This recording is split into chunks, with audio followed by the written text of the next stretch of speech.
Hello, dear. It is my esteemed pleasure to present to you with a splendid opportunity for luxurious riches with a net worth of $850 million USD. All you need to do is simply to listen to this beautiful podcast, and everything that you desire will be yours.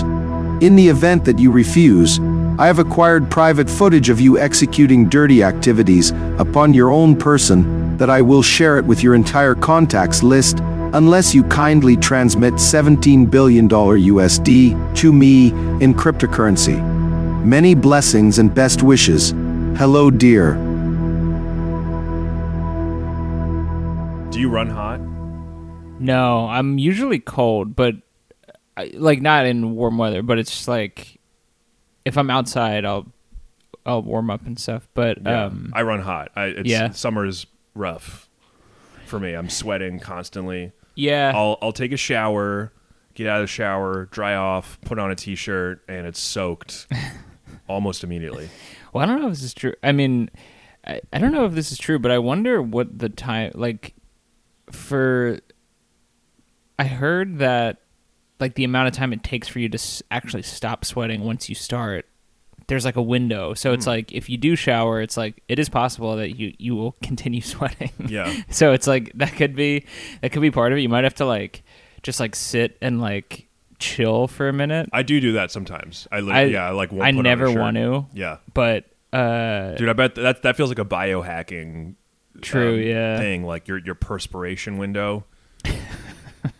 And then you can, whatever, I know, increase or decrease it according to diet or something. Yeah, you're probably right. Yeah, what does... where would... I mean, I'm sure the optimization hackers and stuff like that would know what to do with how to manage your perspiration. It's probably good, right? Your sweat. I mean, perspiration. I would say so. Yeah, is good by that community. Yeah, because it's whatever, sweating out toxins or. That's what I mean. I feel like it's like a healthy, natural like response your body has. I was talking to a girl who said that once a year she fasts. She just doesn't eat anything for 3 days. Whoa. As a way to, remove the toxins from her body. Oh wait, I've heard of UFC fighters do this too. Really? So it's real, because I was kind of like, this chick might be anorexic. No, I know. I didn't want to be judgmental. No, I feel you. Oh, interesting, but no, I'm pretty sure that's a thing. Yeah, people do that because it does, like, whatever thing would be in your body. There's when you're fasting, it eventually there's like nothing for it to feed on. Yeah. So then it kind of like kills those, whatever they are. Yeah. I don't know the scientific thing, but Cheeto Vera, the UFC fighter, does it. Okay. He does it like every few months, I think, and he fasts for a while. Damn. I forget what the time frame is, but it sounds like it could work. It sounds like a cool idea, but fasting for 3 days is wild. You have to, and she was saying, like, after the third day, I felt like superhuman. That's so she was crazy. Like, I was like, I mean, it sounded like she took the limitless pill. She was like, I could think faster, and that's got to just be delusion. Like, I mean, maybe it does. I don't know. Maybe it does make you feel better. The way she put it was that she was so aware of her surroundings, I guess, because one could interpret it as like some sort of survival mechanism where your body is like, all right, you need to eat, so you need to now be incredibly attuned to everything that's going on around you. Yeah. But with that being said, I'm probably not going to try it. I was just like eating. We were like I was like driving with her to a gig. She was a stand-up, and I was just eating in the car while she was talking. Dude, that show. Okay, this is a comedy club. They had like appetizers in the green room for the comedians, which is very nice of them to do, like for free. Mm-hmm. And then at the end of the night, there were a bunch left over, and they had to-go boxes, and they're like, you guys can take them home if you want. And I was the only one who did. So then on the ride back, it was me and two other comics in the car, and I was just eating like, cauliflower bites and stuff. It sounds awesome. It was really good, and I was like, "Do you guys want some?" Yeah. And they just looked at me like, "No." They didn't want like, which yeah. I kind of understand. They didn't want lukewarm cauliflower bites that had been sitting out for like 2.5 hours, but I guess, man. I didn't eat a real dinner, you know. So that's what I mean. I'm kind of in the same boat where it's like, if you're giving me a box, I'll take it. Absolutely. Yeah. I mean, I did think of that thing, and this is not only in Succession, but in Succession when in like the last season when they go to, I think, Norway to like to meet the people that are going to buy out the company, and the people, the Scandinavians like set out a bunch of food for them, and then all the Americans just start like housing it, and it's like, oh, that was a trap. Like, yes, you never eat the free food. I know, you never do, and it's like I always eat the free food. Yeah, I'm always so excited when it's there, and I immediately eat it. Yeah, it's like, dude, I don't have time for these mind games. Yeah, this like boardroom mind game situation. It's like, this is free food, and it's like, if you're silly enough to waste it, I'm gonna pick this up for you. But it's so I do think that's a fascinating psychological tactic. I know. Of like, oh, you just showed your ass right there because you're like needier than we are. Also, eating it's just like you never look good when you're eating. And, you know, if it's a business occasion and you might be dressed well and the things you're eating are drippy, it's, you know, it's just like it is like a poison pill. It's true, man. That's, I feel like have like a Soylent fountain at like a business gathering. So it's like everyone can just like sip this comfortably. Exactly. That's nice. Sip it from like a metal cup. Yeah. You know. Maybe this is why I haven't gotten further in show business, because I always like bring cheesecake to every development meeting I've been a part of. Dude, I don't know if you remember or if you ever. I was never booked at this comedy club. It's not in business anymore, but there was a comedy club in Philadelphia that did the same thing where they like gave appetizers and just like. Would you not want to say it on mic? Well, they have another location, so I don't want to. Okay, got it. I feel like it's probably okay. Yeah. But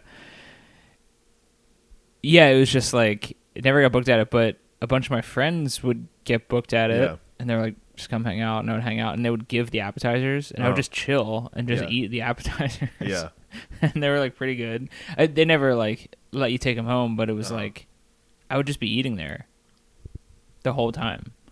Do you think that affected your chance of being booked there? No, I think the guy was just like busy. One, the guy had no idea who I was, and never bothered to. It was just like comics would just come in, and right. And then and he was also like, he was just running around the whole time, so I just don't think he cared. It was just like, oh, the restaurant just sends this to us, right? But maybe he secretly was keeping tabs. Yeah, I wonder if there's. I mean, every time I've worked at a comedy club, I wonder if there's a security camera that's watching me like eat the food, and they're just like, "Yeah, there he goes again." I used to get at Helium. I used to get chicken tenders. They have really good fries. Right. Have you eaten the Helium food recently? Yes. What'd you have? It's tough for me because it's like the meatless option is. I'm guessing it's rough. It's not bad. It's like a caprese sandwich. Oh, okay. It's not bad. Yeah, I love a caprese. So I get that. Yeah. And I had it kind of recently, and it's like, it's like pretty good. And also, I usually. What kind of bread do they do it on? It's like a multigrain, which is an interesting. I'm very confused by that. Yeah, I don't like that. It feels. It's got to be like sourdough or like ciabatta. Right. Yeah. I feel like it used to be on something more regular for an Italian sandwich. Yeah. An Italian inspired sandwich. Yeah, we don't want to get do it like on like a hot dog bun. Or like Dave's Killer Bread, which I actually like, but I know, but it's like serving a restaurant. That is the kind of bread it feels like, and it's like it feels like you guys ran out of something. Yeah, I don't mind it because, well, also A little peek behind the curtain. Yeah. Here you want to talk about anorexia. Usually I don't eat the bread. Oh, so just the It's the usually innards, like I yeah. eat like it's like a caprese salad, but Right. but every So once in a that's while. and that I mean that's pretty good though. That's like mozzarella cheese, Yeah. fresh mozz, tomato, pesto. There's no pesto on this one. Nope, no pesto on There's it. basil. Okay, well that's not bad. Basil's pretty good. Yeah. I Do you mean, have a side? they do like, chips or French fries. Okay. What do you choose? Because that gives you. Yeah, they choose. Obviously, I want the fries. Yeah. And I tend to just get the fries. Yeah. Helium fries are good, as I recall. does have good fries. Shout out to Helium French like fries. Steak cut, like thick fries. They're thicker fries. Yeah. Yeah, I think also other comedians who have been in town to do stand up there have remarked on the fries. Oh, nice. They've been like, these are good. Yeah, are good right. fries. Oh, that's important. I mean, they know. I know. Oh, well, that's true. Actually, someone who's traveling around different places. Absolutely. Yeah, it's I always like screw myself too, kind of, because I do a thing where I'm like, I don't want to eat before I do stand up, and then the show's over, and then it's like, well, now the kitchen's closed. Yeah, and you're like starving. And now I have to eat like. Yeah, I used to be like that. I used to be like, nah, dude, I'm not gonna eat before I go up. The laughter is my the fucking love of the audience is my nourishment. Right. And yeah, I think I've grown out of that. I mean, now it's like basically I just try to modulate it the right way, where I'll eat like an hour or two before I do stand up, and I'll eat enough so that I'm not like starving and like shaking with hunger. Right. I shouldn't say starving. But it's. I'm never starving, but just very hungry to the point where it's distracting. Crawl on stage. Yeah, exactly. Can I have a boneless buffalo wing man in the front row? Dude, one day I will. I've never done this, but one day I will ask someone in the front row for a bite of what they're eating and have it. Have you ever seen a comic do it? Dude, I bet I have, but I don't. It's not. Nothing's coming to mind. I've seen people do it. I like it. I think it's a good move. It's Dude, if funny. we ever bring this fucking show on the road and do it live, we're absolutely doing it, and I think the people will want us to. That's true. It's funny when I've seen comedians do it when they haven't been like killing. That's even better. That's even funnier. Because it's like, it's like you said. It's uncomfortable. Yeah. Which I like. I wish I could watch That's it. like performance art. I know. I wish I could watch it like again and again. Yeah. Because it's very uncomfortable. But yeah, it's like people like getting upset that a comedian who's like awkwardly trying to interact with him is like, give me one ear. I know. Yeah. That's funny too. Like, not like, can I please, not can I have, or like, give me a wing. Like, no. It's like, no, do it. Like, damn. That's a new new fucking checklist item for me for my stand-up career is eat from the plate of an audience member. We should only post crowd work clips where we're eating from the audience. That is the only instance in which I would. Right. And and we just every week it's just a different show. Yeah. Where we're taking something off of the front row plate. It's essentially the same video. It's different item every time. We go through different item. We go through the entirety of like the comedy club archetypal menu.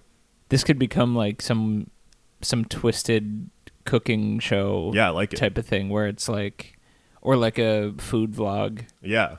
Some sick comedy mashup. Yeah, like diners, drive-ins, and dives, but it's just comedy club food, and it's like from someone else's plate. It's like not like how are the wings, but like how's the one wing from this guy who's pissed off. Right. Yeah. And then we have to ask them what it was exactly, like what was your choice? Yeah. Because going by taste, it's like this might just be a regular hot wing, but I can't tell if it's hot, mild. Oh, that's smart. Extra. Yeah. Or is Asian chili? Yeah. Asian is that an option? Asian? No, but I feel like I would see that on like a Buffalo Wild Wings menu, just like Asian, and it's just like a nondescript character. Right, yeah. It's like the title is like housed by like pillars, like stone pillars, Exactly, like an archway. So, muy auténtico. That's awesome, dude. That's a good idea. Can I tell you about a crowd work interaction I had? But that was actually somewhat exciting, I suppose. So I did this show where I took home all the appetizers. Honestly, a rough set for me. I was not really doing very well for I did like 20 minutes. All the comics did 20 minutes. I was kind of like really boring the audience for a while with material that works, normally, but they were just the play. I mean, I know, and all the other comics did well before me. I literally had no one to. I don't know. I have no one to blame but myself, I guess. But they were just. I got on stage, people were immediately talking amongst themselves. I was just like trying to do jokes, and I didn't really want to get in the mix and be like, what are you guys talking about? I just was like, whatever, let me just kind of do material and see if they come on board. Yeah. They didn't for a while. Then I started doing a joke about Polish names. When you've heard me do this joke, you're Polish as well. I love it. So, it's a great joke. Thank you. I appreciate that. And I was fishing, and I'm glad that you indulged me. Anyway, I'm doing this joke. Then the manager, who was very nice, but he just laughed and was like, "Oh, dude, the doorman's Polish." Like while I was talking, I was like, "Oh, the doorman's Polish." And then I turned, and the doorman was also really nice, and I was like, "Oh, dude, what's your name?" And he told me his last name, which I can't remember, but it was like a normal, it wasn't like crazy to spell. And I was like, all right, well, that's pretty good. You got away. And the whole joke is just that Polish names are hard to spell. Yeah. Really amazing take. Really original, really original material I'm doing. You're underselling the comedic flourish that you I bring appreciate to that. it. But anyway, and then I was like, what's your first name? And he was like, my first name is Tadeusz. Oh, dude. And he was like, I bet you can't spell that. And I was like, can I try? He was like, sure. And then I was like, all right, is it Tadeusz? And he was like, holy fuck, how did you get that? and then the audience cheered. And then I got him back by spelling a Polish name correctly. Yo, that's actually it was pretty. major. It was nice. That's pretty. And then the rest of my set, I did great. That's a sweet turnaround. It was a good turnaround, and it's so funny because the Polish joke I do, that doesn't even do that great all the time. Sometimes it gets like I really like it, so I do it all the time. But so depending on the room, I think in New York it does pretty well because people like to make fun of the Polish in New York. Yeah, I did it in Pittsburgh. And it didn't do great, and then people were like, "Well, there's a lot of Polish people in Pittsburgh," and I'm like, "All right, but isn't that?" I feel like that's reason can't to you laugh. guys? Yeah, and I'm not being hateful in the joke. But anyway, yeah, exactly. But yeah, anyway, so that was a nice little. That's a very nice. That was a nice little roller coaster of a set. Yeah, where I was really scrambling, and then my ability to spell somehow got me back on top. Yeah, it's experience with foreign nationals and and yes, spelling. I was like, how do I know how to spell that name? I literally don't. That is a really interesting. But I think I've just seen it, and I was like, that's cool. That is a cool name because I think it's kind of like the Polish version of Theodore or something. Oh, sure. Tadeusz, okay. right? Yeah. Actually, I watched a Polish movie with my girlfriend yesterday called Ida. Okay. Which is about a nun in early 60s Poland who finds out that her parents were Jews who were murdered. Oh, wow. So, and she was orphaned and then just like grew up in a convent. Damn. And so it's all about that. It's very good. But Mary and I were watching it. It's a super quiet, still black and white movie. It's like recent, but it's filmed in black and white. Oh, that's cool. And then on either side of our house, just the loudest party you could imagine was happening, just with like the most lit, like just DJs. I literally like on both. I live between two somewhat lively streets in Brooklyn, and just both of them were just like playing like different tracks from the Drake Kendrick beef, like. And they were there's no way to drown out the sound at all. And then we're just watching like the most quiet movie about like a Holocaust survivor. It was a very funny mix. But yeah, dude, I was thinking about like early 60s Poland, because it's like communist Poland post World War II. I mean, I just can't imagine a more depressing place to grow up. For real, because it's like still recent. to recall the horrors of what happened to like the generation before Yeah. you. And then also you're living under this really oppressive Right. communist government. Yeah, yeah. You're currently like just like you kind of didn't make it out, Yeah. or you did, but it's like you're in just another version of it. That's Totally. like Yeah. I somewhat mean, I guess less brutal. it's like living in like East Berlin as well. Same thing, you know. Yeah, that would gosh. So shout out Poland, honestly. I do. I've previously shouted out South Korea's cultural products. And shout out Poland's cultural products. First, Charles Bliznik is one. I would say you're a gem of Polish culture. Wow, man, thank you. The writer Stanislaw Lem is Polish. Oh yeah, actually, that book that you were reading a few weeks ago sounded really cool. Dude, yeah. So he's great. This director, I believe his name is great name, Pavel Pawlowski. Wow, Great name. I don't think there's any. I can't think of any Polish NBA players. That name is like, it's like, oh, you're Polish, okay. What's your name? Yeah, I know. Yeah, exactly. You know, the guys are, oh. Yeah. My eyes are like burned out of their sockets by the sheer Polishness of. And then I'm Polish. My grandpa was Polish, so. Oh, nice. Yeah. There we go.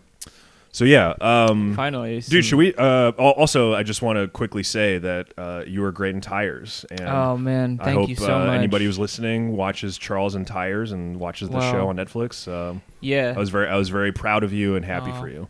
Thank you, Pedro. It's very nice. I appreciate that, and yeah, if you haven't watched Tires yet on Netflix, it's a really funny show. So. Check it out. They did a great job with it. It's funny watching you like plug something you're in. It seems very hard for you. It's good. Well, I was trying. I know it's like a combination of like trying to. Well, no, because I think you're very happy about the show and you're like really supportive of the endeavor, and I think you were happy you were in it, but you are constitutionally. Like you have it's difficult for you to like flex. I think it's a combination of that, and then it's also a combination of I think I have a hard time with like that's a very nice a very nice like review and compliment that you've paid me, and I always feel like I should have something in at hand to be like sure, just like an equivalent. Give something back. Yeah. So that I was. It's hard. Well, sometimes you give someone a compliment and they go, "I know," because they're so against the idea of like downplaying your achievements. That shit is crazy. I hate it. Hate it. This Hate it. This happened to me recently. I'm like, it's like very similar, but I talked to an adult recently. Yeah. And I was like, have a good day. And they're like, I will. It's like, what the fuck is wrong with you? Dude. 5? Fucking asshole. Who are you owning with that? That's a similar, that's what I mean. It's like, like what happened to you where you have not progressed past that response? Dude, I know. It's interesting. I perceive it as, I think some people think, okay, like, people don't like false humility, and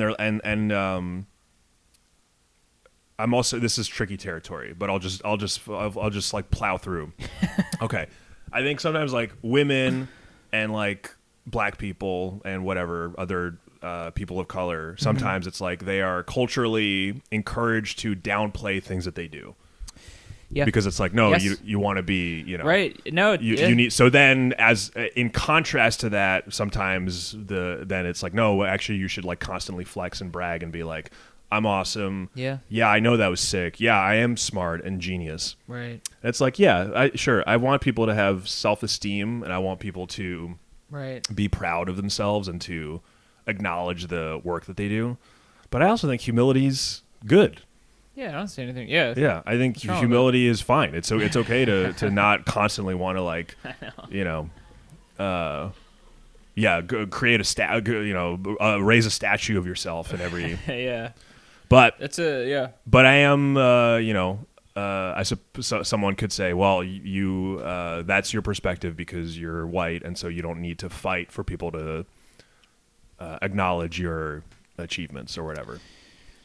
Arguably, could be. Arguably, yes. These are the points of view that I am aware of in this in this discussion, and someone can feel one way or the other. But my instinct is that if I say, "Hey, that was really great what you did," or whatever, and instead of going "thank you," you go, "Yeah, I know," that's very unpleasant. Yes. Yeah. Totally. I agree. It's yeah. I mean, I guess I'm just going to echo that because it is. It's like, it is unpleasant. It's like, I guess I don't mind that you think that. I guess it's probably good that you think that you're like happy with whatever you did that I thought was great. Right. I'm glad you're happy with it too. Yeah. But maybe say it differently. Yeah. Or just acknowledge, I don't know, it's nice to be paid a compliment. It's like, yeah, I don't know. Yeah, that too. So and then when women that I work with, when I tell them they look hot, it's like they just can't even appreciate a nice thing when they hear it. Yeah. And when black people, when I tell them they're like really articulate, it's like I don't understand what's wrong with them. Yeah, it's when weird. I write to Michelle Obama.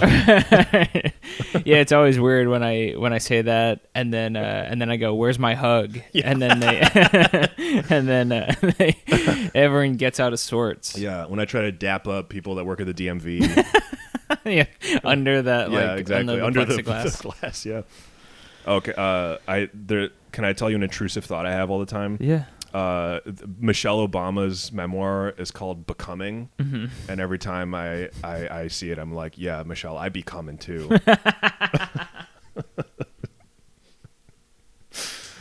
Dude, what did you eat this week? Okay. We already talked about helium food. Yeah, and so caprese salad that you've extracted from the sandwich. Would you? Okay, yeah, sure. I'll I have a couple points that I'd like to address. Please, yeah, absolutely. So the first thing, and this came up naturally. I actually brought one as an example, but I hadn't had one in a while. But just the green package Nature Valley bar. Oh yeah, sure. I feel like that's just a contentious product. Well, I will say Nature Valley. And if we haven't talked about this before, I'm shocked. Nature Valley is the crumbliest granola bar, and it pisses me off. It's not hard to make a sticky granola bar. Right. Is this what's contentious about them? So there's that. Yeah. They were getting a lot of flack a couple of years ago for being too crunchy. Crunchy and crumbly, or just the crunchiness? Just like it's okay. Like they were like, now pause, but they were like, these are too hard. Mm-hmm. It's like, and they were. Yeah. They were. No, like, I see that. You want a little bit of give in a granola bar. Bricked up edition Nature. But so I think that's the main thing. But then also I feel like I have heard complaints of like, cuz the green package is just like the traditional, this is, I don't even know, it's like honey, oats and honey or something. That's the standard. Right, yeah. You know, it tastes good. They're pretty, I think they're good. The taste is very good. Straight down the middle. Consistency is a problem. It is, yeah. It needs to be addressed. It is weird. It's like they took granola and processed it and then reconstituted it into a bar form rather than just kind of like bake a granola thing to get, you know what I mean? Oh, like, wow. It's like it's like how, I'm trying to think of like how the shape of Doritos is always that perfect triangle. Yeah. And it's like, that's not how it's cut. It's like processed and then shaped. I think. Yeah, you mean so there's an industrial like wedge shape. Yeah. They put the Dorito material in. Right, because it's like not just a straight up one ingredient like corn, like sure. you know what I mean? So it's like it's it's been like it's been mechanically separated. It's like a Yes. nugget. It's Yeah. like chicken McNugget. It's like mechanically separated and then put back together in the shape. And you're saying that you're contending that this is what happens with the Nature Valley bar. It seems like it. I guess with a granola bar, it's a little bit easier to kind of get away with because it's Sure. like already crunched up. But yeah, I mean, I don't mind. I just like had one maybe yesterday. Just got me thinking. Yeah. I hadn't had one in a while. Not as they listened to the They Too did? Hard. Oh, nice. So it's not as hard. What about the crumbliness? Crumbiness is still out of control. Yeah, that's the big issue. It's there should be like a foldable like plate in the wrapper to give you know what I mean. That just as like a catch. There's like That's smart. I know. Yeah, that's good. There needs to be something because it's still just most of it or like 40% falls apart. Dude, yeah, totally. So I guess construction. You're trying to feed the pigeons. Yeah, true. Yeah, construction, I'm still like, it's like, I don't really want to expect that most of it's going to fall apart, but it's still pretty good in a pinch. Kind is good. Kind is more expensive though. Kind is expensive for this. What do they give you? Yeah, it tastes good, but yes, it's not much material. Yeah, it's pretty small. What are those ones where I forget what they're called, but the packaging is like our ingredients are 2 eggs, a raisin, a couple nuts, no BS. RX bars. That's what, yeah, RX. Oh, horrible name. RX I know. bars, are you kidding me? You want me to think of prescription medication? I know. And then, yeah, I just hate the no BS. It's like, there's a lot of food products that employ that retail in their advertising where it's like, yeah, we're not fucking around. Yeah, It's the marketing is like, dude, what you're selling like this is your yogurt brand. Like, why are you? What's with this aggressive tone? yes, I know. Yeah, you don't need to be that mad that the other brands are putting in a couple extra. Yeah, and oats. just the I don't know. It's like, don't talk to me that way. That's true too. It's like you're selling me butter. Yeah, I don't care. They're also like, I don't know if you've ever had one, but I get them every once in a while. If that's like all there is. RX you know what bars? I mean? Yeah, if Yeah. it's like I need to, like, I don't have time to get a thing. Sure. They're I don't know if you haven't had one, they're very like, there's not a lot of give there. They're like very sticky. I mean, it, true to what they're saying, it's like it probably is just the stuff mushed together. Right. But it's not the greatest eating. I used to item. eat fig bars all the time. Those are good. Those are very good, but I ate them too much at work. And then I developed a Pavlovian association between the taste of the fig bar Yes. and like a kind of depressing break room kitchen. Sure. And then I get now that. I can't really eat them anymore because they just remind me of No, I get that. like, being trapped at work. I get it. I had a similar. I mean, I got over it. It's been a couple years, but Yeah. or maybe I haven't fully got over it, but I still get it because it's like, but my old job that I quit used to have like peanuts, which is just, I mean, fuck you. Yeah. It's just like, it's cool, I guess, but it's also like, that's the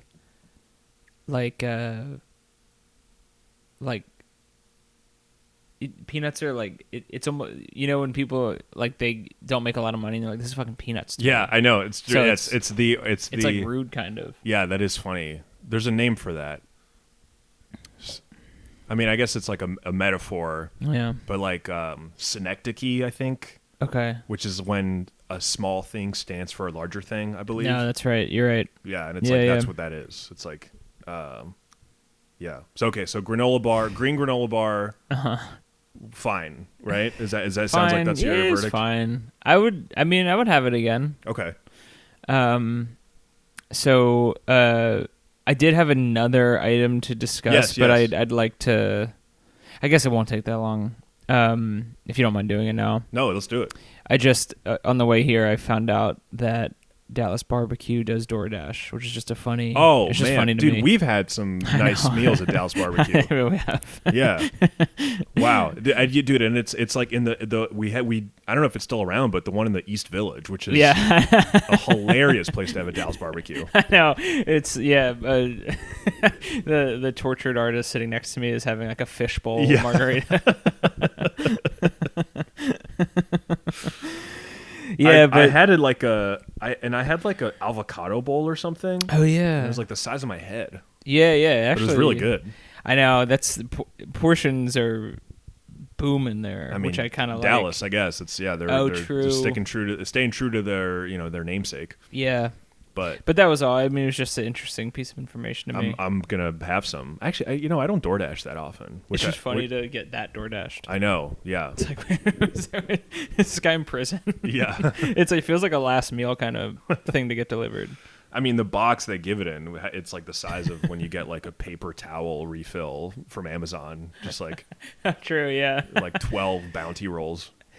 But yeah, I'm kind of excited about that. Yeah, that's awesome. For just future what do situations. you when you eat at Dallas Barbecue, do you just like go no veg and eat meat, or do you try for the vegetarian option? I can't remember what I got I feel like I got like a veggie burger last time, but it's like fine. Yeah.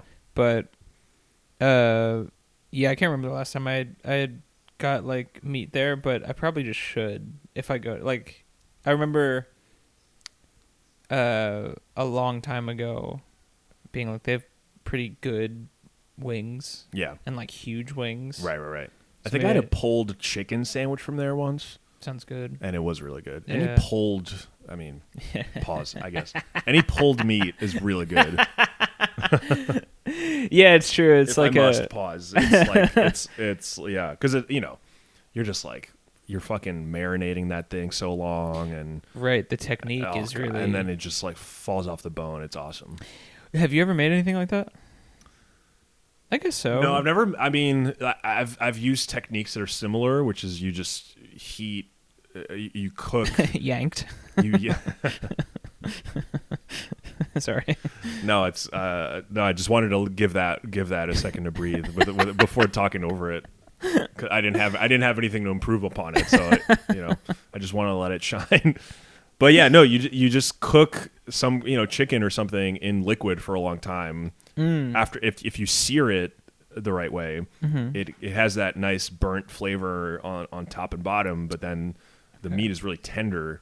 It's awesome. It's incredible. So yeah, so I've used similar techniques, but I've never made like a pulled pork sandwich. I see. Okay, that's cool though. It sounds like it's not. It sounds like a long process. It's but long. It's not like difficult. Super, it's just long. Yeah. But it's not. If you're at home for a while, it's like then you can like watch TV and smell. That's true. Smell too. stuff for a while.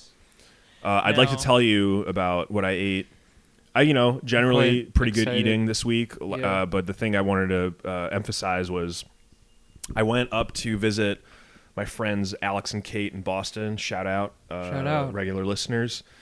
And they ordered pizza from this place whose name I forget, but the place had cordon bleu pizza. That is... Now, you know what cordon bleu is? Yeah, so... It's chicken with cheese and ham in the middle. Okay. Breaded chicken with ham and cheese in the middle. Okay. I didn't know if that and chicken cordon bleu is... apologies for the mispronunciation. No, that's good, yeah. I didn't know if those were the same thing, but... Okay. I think so, yeah. That makes anyway, sense. so this was pizza made in that style. I actually don't even remember. I like literally went in a fugue state as I ate it. I was just like... It's probably so good. It was pretty good. It should not exist.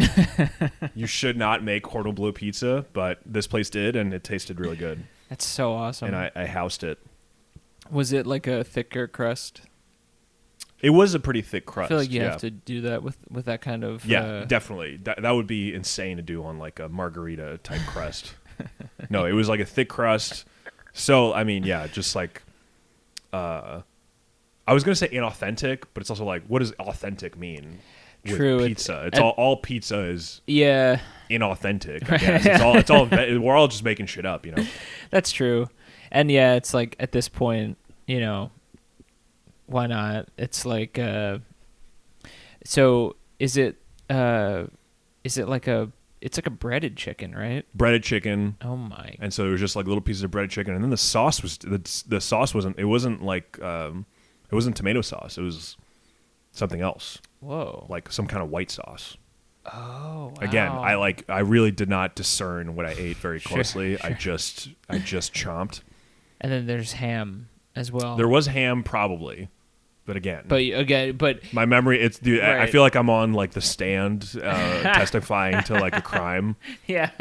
And they're like, was it on the right or left side of the room? And I'm like, well, now that you ask me, like literally, I'm like, maybe I didn't even go to Boston. Maybe I just. Damn, dude, that sounds so. Do you think there's any? I feel like you could find that in New York. I don't know if you would want to, but I feel like there's probably a place. I guess. Well, Domino's exists in New York, and I bet Domino's has it. But I wonder if like a more local place has it. Probably, yeah. I mean, there's that place. There's that place Roberta's in Bushwick, which is like a really famous pizza place. Mm-hmm. I wonder if they do creative, pizza offerings. Right. I'm gonna investigate because I'd probably have this again. Yeah, it sounds like a thing that. It's like if they have like a slice available of that, right. That might be a nice thing to revisit. For sure, because I'll definitely eat like buffalo chicken pizza. That's like a thing everywhere. I know. Which is like wrong, but I'll eat it. But it's so good. Yeah. Same with the barbecue chicken pizza is another one that's like really fucked up. Totally, yeah. But like what? But it's good. It is good. Yeah. That's what I mean about inauthentic. It's like there's all these types of pizzas that you think of like, why that's not Italian, but it's like right. No, it's American food. Like at this point, it is just a right. It's a container for exactly meat and cheese. Yeah, this is a sandwich. Yeah, and right. It's It's a triangular flat sandwich. That could be a new, like is a hot dog a sandwich? Like that stupid bullshit people do. We could start. Yeah. We could start that with like is like a pizza a sandwich and try to like argue for it and see if we can get like the most boring people on earth to to debate this. True, yeah. Set up. Ever since you've mentioned that some people who are like popular on like Instagram Reels and like TikTok and shit like set up fake podcasts. Oh, dude. Studios. Oh, yeah. Yeah. And then like, by the way, I just want to give a shout out. That intel came from this guy named Alex Patak, who's another just like a podcaster. But shout out Alex. Yeah, he's the one who told me like, oh yeah, like a lot of the like when you see like some random porn star being talked to by some dude, I guess an Adam 22 clone or whatever, just like a buff guy. Being like, yeah, so is like, is it important to have a big dick? And then she like kind of like giggles. Sure. A lot of those aren't real. Anyway, so that did blow my mind. Yeah, that's so wild. Yeah, that's like the elder millennial version of like Santa's not real. Like that's like that's like as we grow older, we have new iterations of that. Yeah. And right now, that's what's hitting us.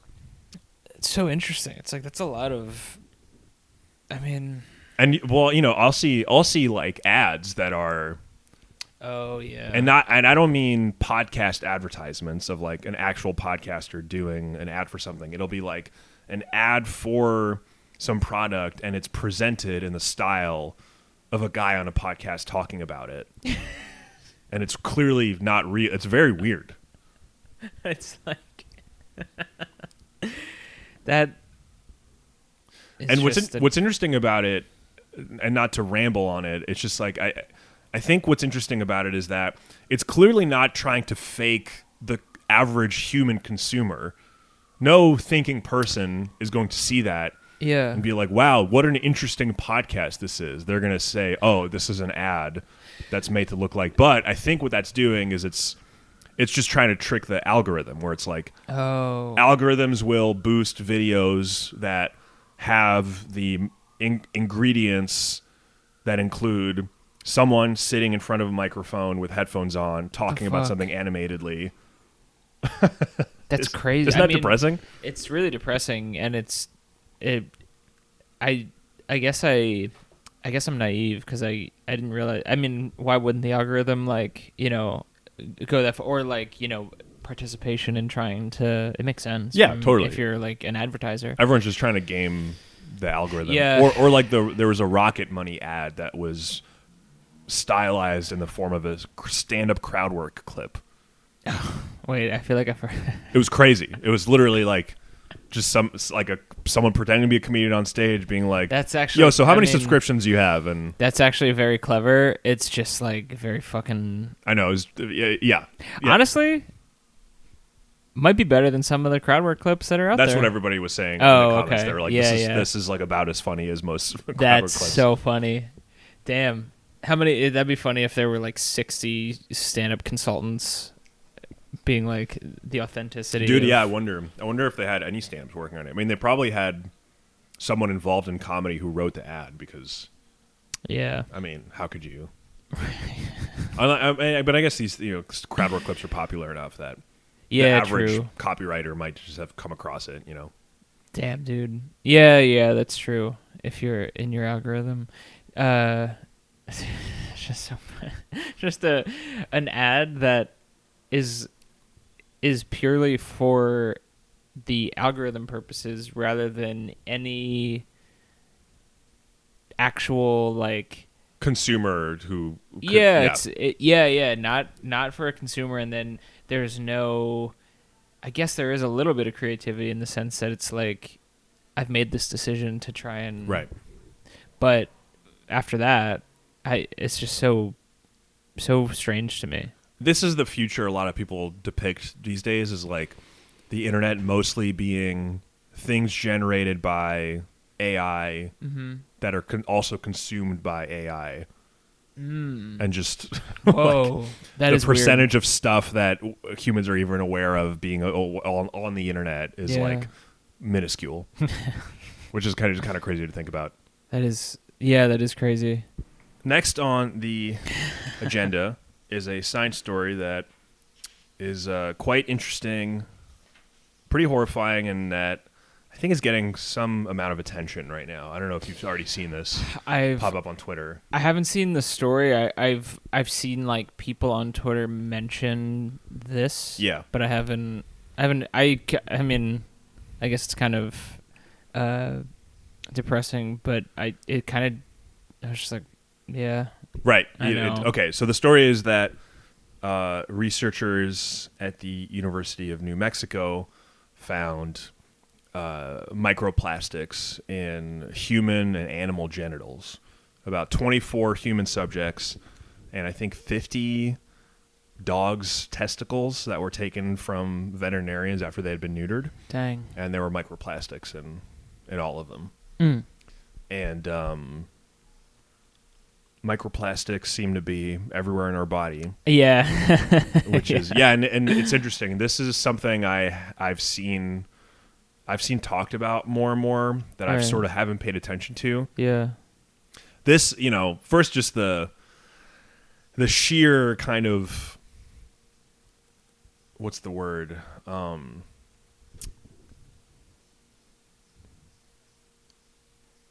Just the fact that it's in the balls is just like quite a detail that's hard to ignore. Yeah. Also, I had testicular cancer and had a testicle removed. That's right. So I wonder if that. Well, I wonder if it was microplastics. Oh.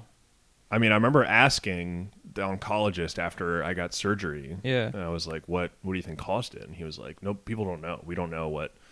Because testicular cancer is prevalent among men in their late 20s. But yeah, and it might not have been because it's not like, I think before microplastics were everywhere, this was also common. True. But yeah, I did think about it and was like, yeah, that's interesting. Yeah. I mean, yeah, I guess it's kind of scary because it's like that could be a result.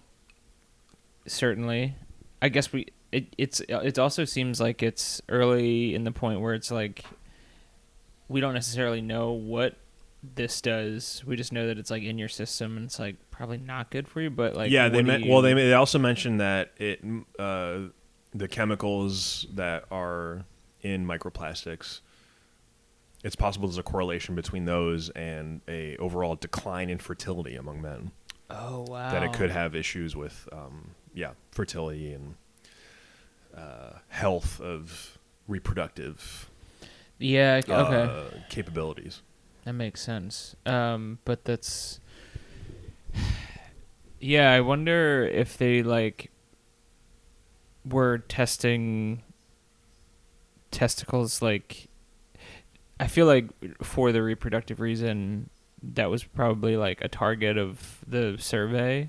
So I think actually it's interesting. I actually don't know why they what like incited the study. Mm-hmm.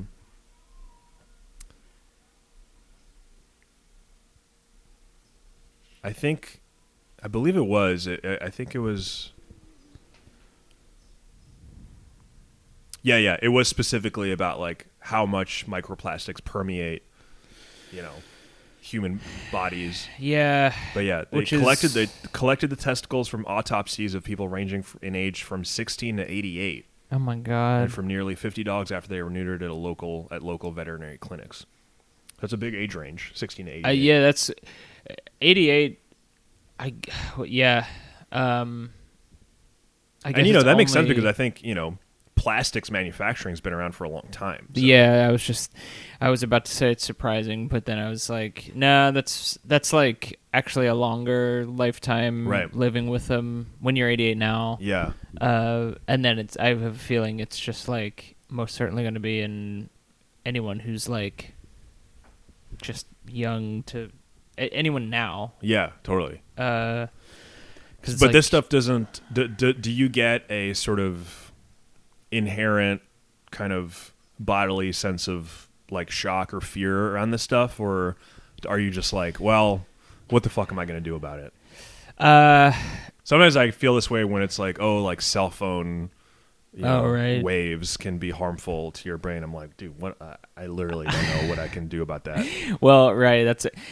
I guess I'm kind of similar, but it's more like I guess because I'm it's still not entirely like, I guess I'm not as worried because there's not like a specific like it leads to this. Sure, yeah. I know it's not good for me or anyone.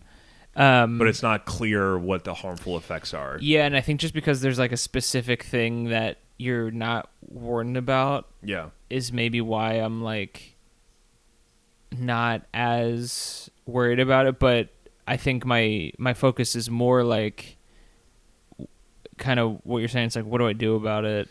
Like, for sure. And not like a nihilistic like, no, what am I gonna, why care? But just like, how do I like live my life where it's like, do I only drink out of glass? But it's like in the water, right? Oh, no, I know it. Yeah, so what the fuck do I do? Yeah. What do I do? The last line of this article is chilling because it's just talking about how it's just everywhere, so you can't. Okay, a lot of the problem is that they're so ubiquitous. They being microplastics. Mm-hmm. There are no proper controls anymore, right? Everybody's exposed. Damn. So basically, it's like you can't have a control group that's like, these people were not exposed to microplastics and these people were. Whoa. So we're going to figure out what happens with microplastics. It's like everybody has them all the time. So there's just are going to be effects that happen, and we can't really say for sure it's because of this, because it's just everywhere. So that's kind of a crazy thing to think about. It is crazy and scary. And then just, I think to zoom out a bit on it, it's just interesting to think about the industrial age of humanity literally changing the way our bodies, like the material that's in our bodies. Yeah. That's kind of crazy. It's like, I mean, that like bodies, years from now, you'll be able to be like, oh, this person is from, between 1930 Yeah. and like 2300 Right. because of the amount of plastic in their fucking bones So is nuts. crazy. In their in our organs and also, I mean, plastic remains. That's what I mean. Yeah, more just so also than any other just biological. on the earth. So yeah, it'll just be like our bones and our plastic. Yeah. It's so weird, but it's like, isn't it? It's something weird where it's like, isn't plastic like just cheaper to make new than to recycle?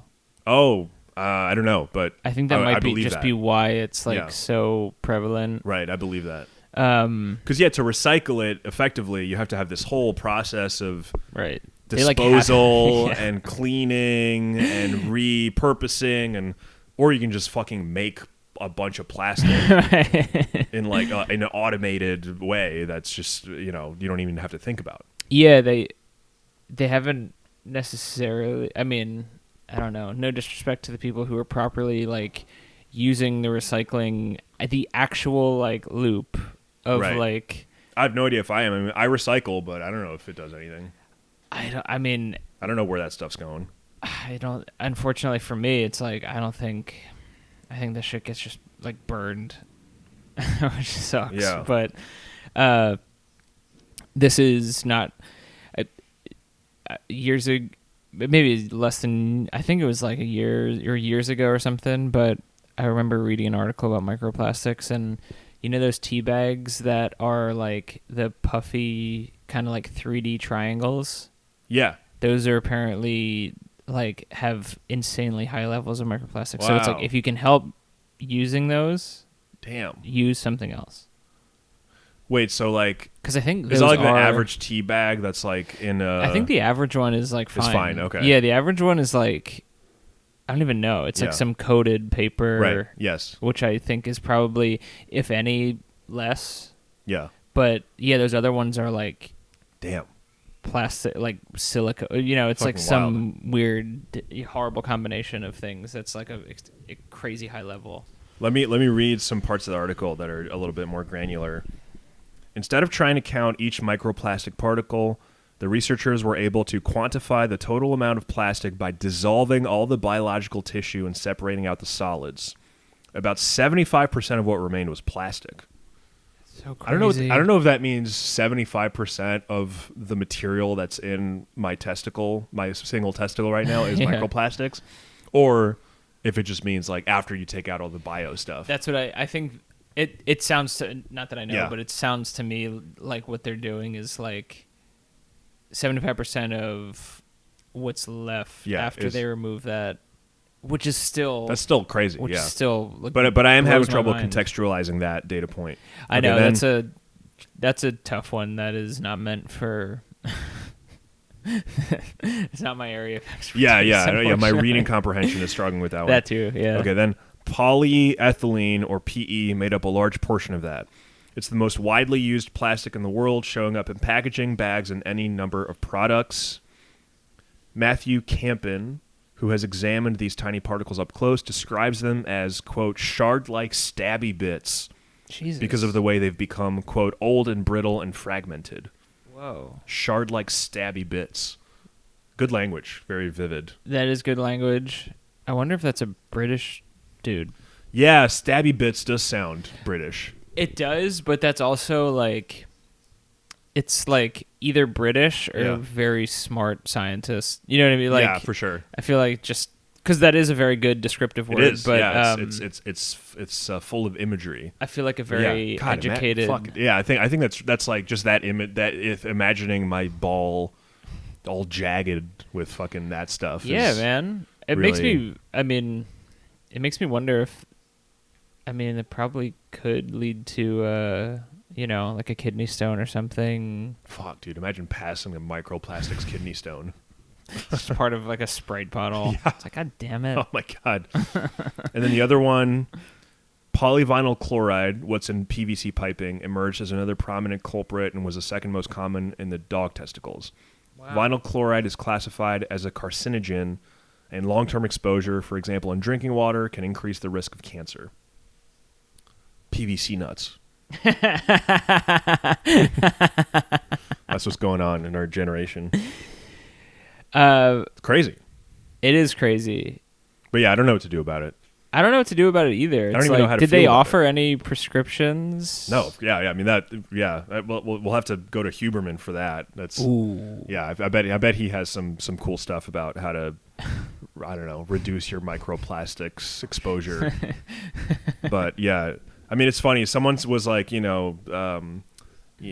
mentioned like legislation against this, but it's like, dude, what would you even legislate? I just don't think that.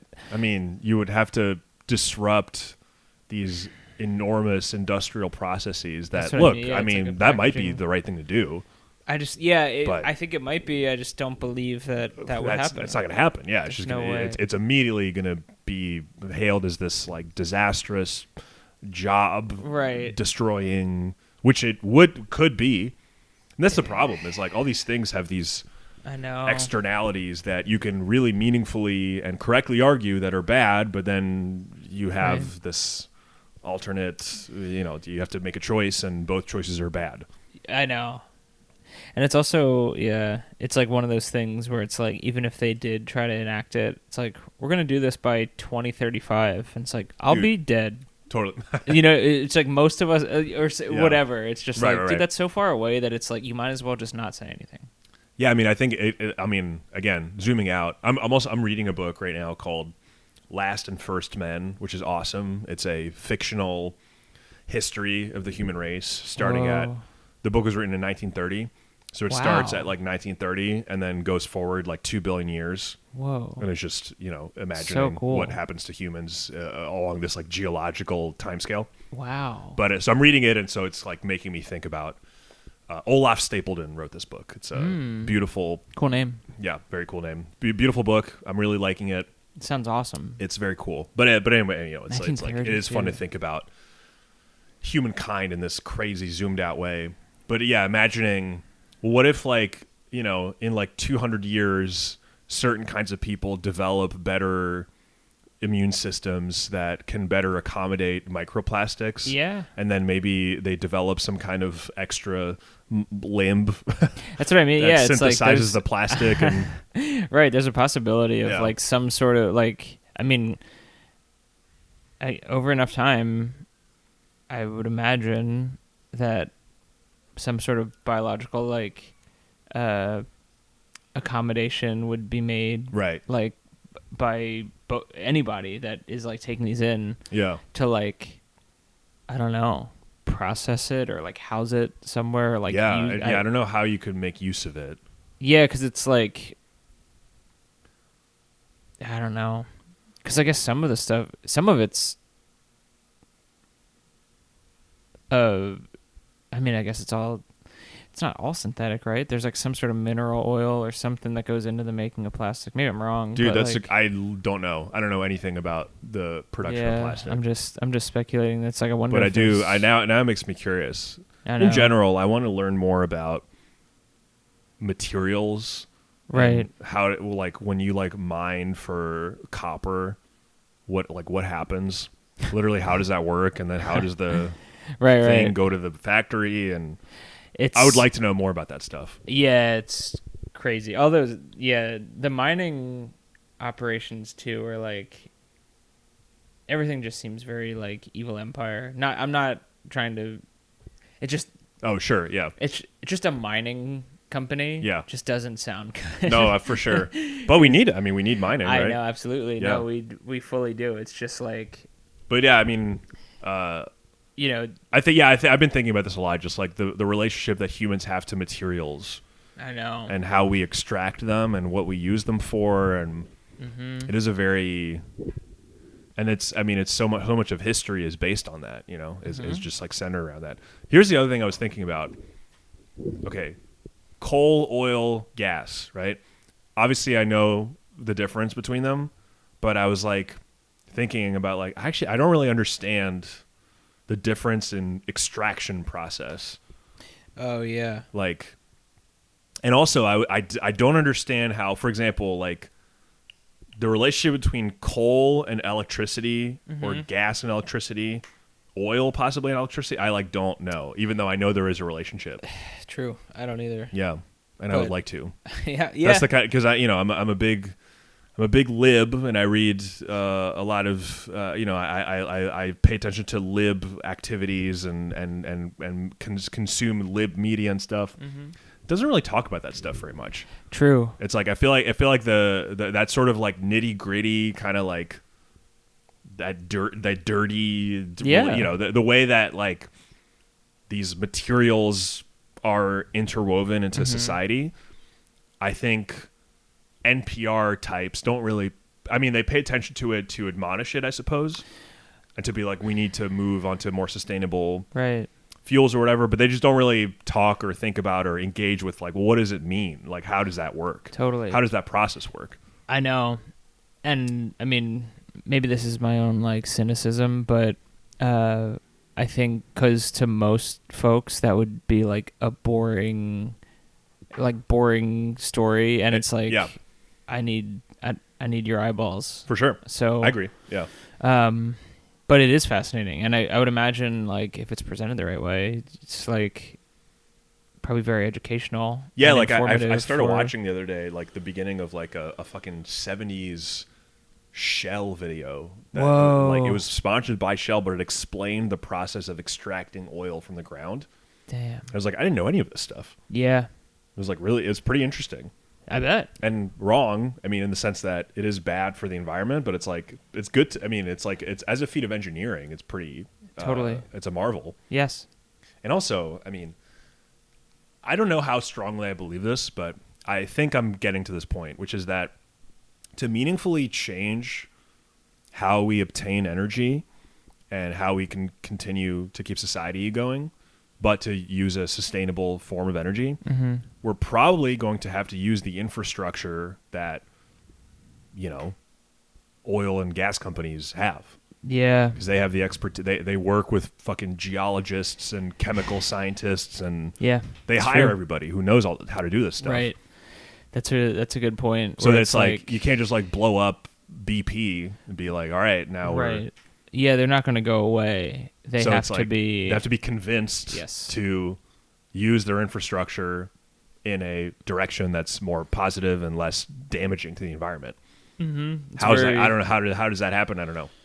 I don't know either. Especially when it's like the way they've been doing it is their business. Right. It's like that's how they for sure. That's how they make money for people. That's how they make money for themselves. And I think literally, it's like they have. It's like the deposits. Like I think I was reading. I was reading something about how like companies have bought the deposits that are in the earth of like fossil fuels, and it's like if they don't extract them, they will lose the money on that investment. Oh, so wow. According to their bottom line, they must extract it for that investment to be. But it's like if they do, that's like unbelievably disastrous for the climate in the long run. Wow. So it's like it's difficult. It's like but it's just like business wise, I just have to. Totally, but I think that's a immoral way to. Oh, for sure. Yeah, but it is. But you can't. It's hard. It's also hard to argue against. Well, it's hard to and it's hard to convince somebody who's like, but this is my job. It's my job. If I don't do this, I get fired, and someone else will replace me and just do it worse, maybe. Right. So yeah. What a interesting dilemma. How about the I guess this is unrelated and probably has some sort of effect on you, but remember those guys who like they like have their cars run on like used like fryer oil from restaurants and shit. I haven't heard of this. It's funny. Oh, really? Yeah, there's like people who like have figured out. It's like every once in a while you like come across these people who. How well do these cars run? I think they run okay. It's just like with their the typical thing you hear is like, yeah, it works and it runs. It's just kind of smells like French fries. Yeah, that's just funny. Like, yeah, but. It is like a very. And I wouldn't want my car to smell like French fries all the time. Yeah, it's true. I mean, is that related to people that are like, oh, corn fuel, like? These I guess they call them biofuels or just like. Yeah, probably because it's just like used. I mean, most likely it's like some sort of either like soybean or corn or some sort of oil that is just like used for cooking and then disposed of at like Yeah. food establishments. People are like, every once in a while, there's people who have cars who are like, I'll take that rather than you just dispose of it however you do it. And it's like, it's how my car runs. Weird. I know. I got to look into that. That's very interesting. Let's move on to business. This is a more lighthearted story, but actually, I guess related to microplastics a little bit. Chuck E. Cheese keeps animatronic bands in certain locations. First, have you ever been in Chuck E. Cheese? I mean, a long, long time ago. Yeah, when I was a little kid. What are your memories of it? Pizza. Was it good? I mean, for like a little kid, yeah. Yeah. It's like arcade pizza. If you've ever, bowling alley pizza. Sure. Like, it's like a frozen, very kind of serviceable. It's just like exciting that it's like, oh, there's pizza here. That is true. So that is awesome. That's what I remember. And then there's like a ball pit. Oh, nice. I love it. It's so fun. I loved the ball pit. Yeah. I know. As a kid, that was like really fun. But then I think the other draw, and I don't think I ever did this, but it's like the ball pit's fun, the pizza's fun, arcade. I think they have an arcade there, but I've never. Yeah, definitely, right? That's like a big part of its business model. Yeah, but that's what I remember from it. I only went a couple times. Have you ever been to one? Dude, no, I was just thinking about it. I never have. Honestly, I knew that they were like around kinda, but I'm surprised that it's even at a point where it filed for bankruptcy during COVID. Okay. And so anyway, the story is that Chuck E. Cheese announced they were going to retire the animatronic bands, and then a bunch of people didn't like that and wanted the animatronic bands back, and apparently found the CEO's cell phone number and like called him, and so now they're going to keep the band in some locations in LA. And then Chuck E. Cheese in Nanuet, New York would retain a version of the band called Studio C with just Chuck E. Cheese performing solo. That's pretty funny. I know, it's very like like an acoustic set. Yeah, it's like very moody. Yeah, doing like fucking Bob Dylan covers or something. or like damn, who's that really sad? Nick Drake. Could you ever listen to Nick Drake? Yeah. Dude, Chuck E. Cheese Nick Drake. Dude, I cannot imagine what the Los Angeles outpost of a Chuck E. Cheese I wonder is like. where it is in LA. Do you have a guess? I feel like the Valley somewhere. The Valley or like Hawthorne or like South LA. Yeah. Damn, the Chuck E. Cheese by the airport. Yeah, dude. That's exactly. That's that what might I'm be right. Or like on the like toward Long Beach maybe. Oh, that's a good one too. Yeah. But okay, and then I think the thing that caught my eye here was the company said it had wanted to update the Chuck E. Cheese experience for a new generation of digitally inclined children. So it's like, I mean, the obvious dumb joke I thought of was like, so they have like a fucking DJ, like Chuck E. Cheese, on it like with a little key, with like a little laptop, like clicking around, or it's like. Yeah, I don't even know, like a fake like TikTok that's only Chuck E. Cheese characters. Well, yeah, I mean, similarly, like, and maybe not even necessarily for algorithm, but just because you're familiar to seeing that, like someone sitting in like a gaming chair. Yeah.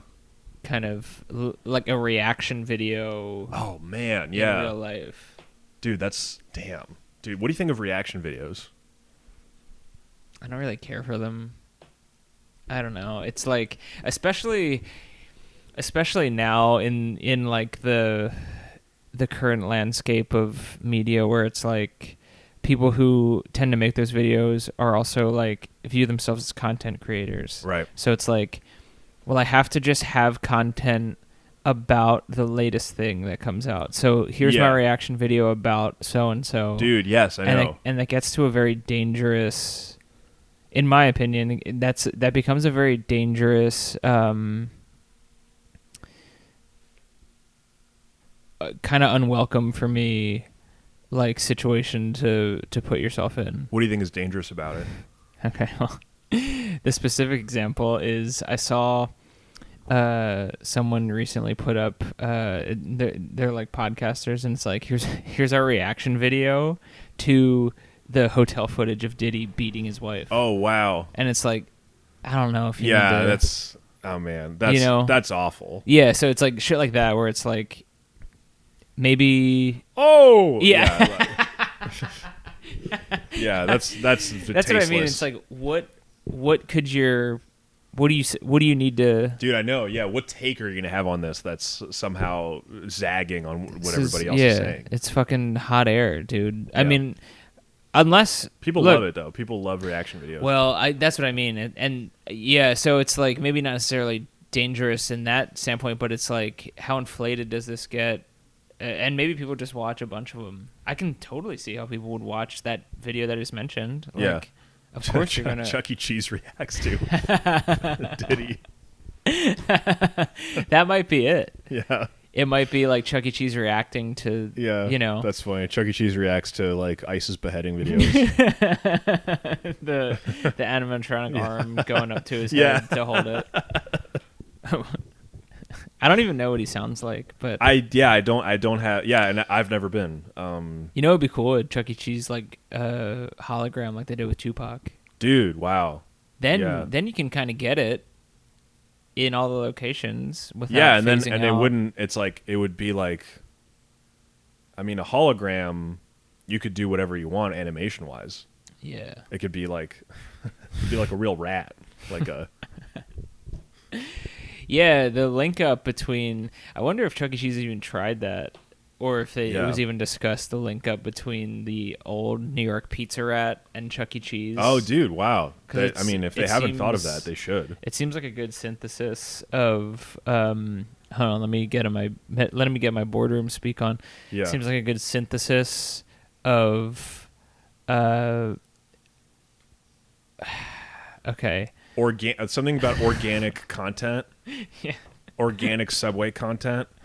Organic virality. Yeah. Yeah. It's like the meeting place of organic virality and existing beloved IP.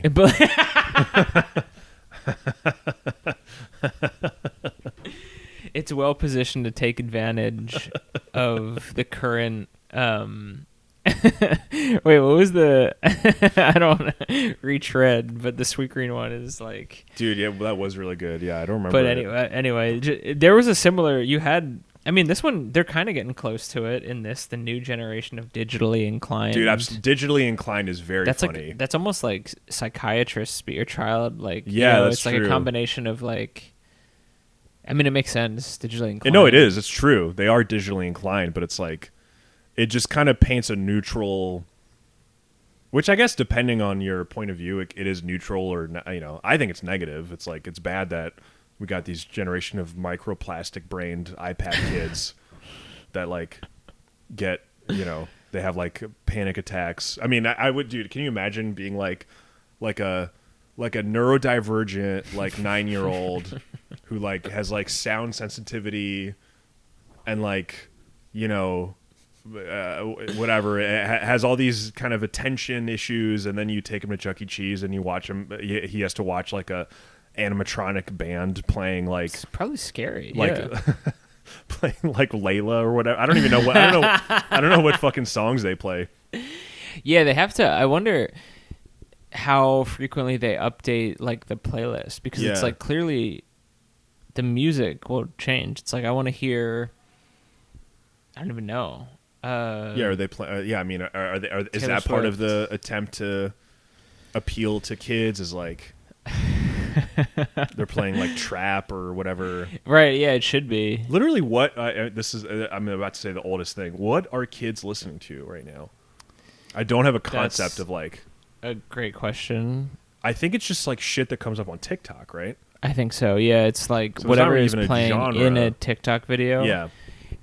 Which is like kind of revives it, but I would imagine, but I don't even know myself. I would imagine like combination of like Taylor Swift. Yeah, definitely for sure. I guess that's the big one. But yeah, I don't know what other videos are. I feel like it's something that it's just a musician that I just don't know. Yeah. Olivia Rodrigo, I guess. That's a good point. Yeah, she probably. Yeah, Olivia Rodrigo. honestly probably Post Malone. I feel like his music for sure. Is probably makes its way to TikTok videos. Definitely. Post Malone could be an animatronic Chuck E. Cheese character. That'd be sick. Yeah. And it's like he's Pizza Rat. He occupies like an interesting. Do you like him? I love him. You love him, okay? I really like Post Malone, but it's like an interesting trajectory because it's like, okay, see, he started as a white rapper. Yeah, but now he's just like a pop star. Yeah, right. And it's like, it's a weird like convergence where it's like, I think him blowing up off of a rap song is, and maybe he intended to do that, and that was just what he was making at the time. White Iverson, right? White Iverson, yeah. But I kind of wonder if that was like a fluke, like he was making that for fun. He's like, I'll just put it on the internet. It kind of just blew up because it's like he does strike me as I mean, not even strike me as, it's like I've just seen he's just a person who just like loves all kinds of music. Yeah. And it's like it seems like he's more inclined towards pop and like rock sensibility. Yeah. And it's like, okay, he blew up and now he kind of can become a pop star and make these like that's what he wanted to do in the first place, but he had to do so. rap to kind of. I don't know, honestly, but like there's I think it's popular at this point in his life, but there was like an old video on YouTube of him covering like Bob Dylan songs when he's like 16 or something, and it's like really good. Pretty good, okay. And then like during COVID and stuff, he I don't know if you saw that. I feel like during COVID he did like a live stream where he covered a bunch of Nirvana songs. Oh, nice. Which is just a cool. Yeah. Dude, you're making me want to give him an actual listen. Yeah, you might like watching the Nirvana thing is pretty sick. Yeah. He like wears the dress like Kurt Cobain. Oh wow. Which is just a cool. Nice. And then and he's just doing it from his house and stuff. Where's he from? He's from Texas. Okay, nice. I don't know where in Texas, but he's from Texas. But then he made like a couple rap albums that I think did great. Yeah. And then I don't think I listened to his last album because I remember hearing one of the songs and I was just like, I was like, I'll listen to it eventually. Right. But I just wasn't like super excited to. I think it like came out too quickly after the last one. He was on Beyonce's country album. Oh, that's right. He's pretty. Actually, I don't remember if the song was good or not. I think I was listening to it with my girlfriend, and she didn't like Post Malone's verse on the song. Yeah, the features seem like. And he featured on an Ozzy Osbourne song, where he and Ozzy Osbourne released a song together. And that song's actually not bad. From what I remember, love it, but I'm biased. Well, yeah, it's like a reach. It's like I guess it's cool that you could get him for this, but you didn't. Well, honestly, it was more on. I think Ozzy Osbourne was like, we probably need to get Post Malone. True. No, literally, yeah, I do. No, you're probably right. Yeah. And it's also probably as someone who's just like, lives like music. It's like this is just a bucket list thing. It's like I should just make a song with them. For sure, that is cool. But it's also like maybe I don't know. But yeah, I haven't been crazy about the recent music that he's put out, but I just kind of like him, and I like the every once in a while on like new albums. I'm like, okay, this is a cool one. Nice. Well, shout out Post. I'm sorry I called you a pizza rat. Oh no, I mean it's also like, I mean I'm I'm not offended. He also seems to have he did Cotone once. He seems to have a good sense of humor. Oh, nice. Yeah. I think he's like I think he's like he seems like a chill dude, so I'm sure he would be like, yeah, I get it. I don't want to speak for him, but it's like, I'm everywhere nowadays. Yeah. I guess I am. I kind of am pizza. I know, yeah. And there's that organic virality. Yeah, exactly. Yeah, it's virality. But yeah, probably a Post Malone song anyway. And you know what? Instead of organic, by the way, just going back to the corporate thing, I thought of a better term: grassroots virality. Yeah, that's a good one. It's a perfect mix of Grassroots, Virality, and Jeez beloved Louise. IP. Beloved IP. I might get that tatted. That's like If we, dude, I mean, I want, if this pod can become beloved IP someday, that would be a dream.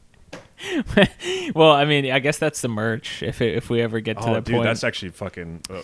We'll talk about this off air, but I've literally been thinking about like if we made merch, like what would it be? And I guess it would say beloved IP. That's very good on like flash drives. Dude, let's move on to social media nonsense. Yeah, I've got 2 I want to talk about, and if you have any. So first, okay, you reminded me of this incredibly funny thing that we were just talking about, which is someone posted a picture of a Chinese food meal and posted it on Instagram. Then someone replied to that post by saying, "What's the name of this spot?"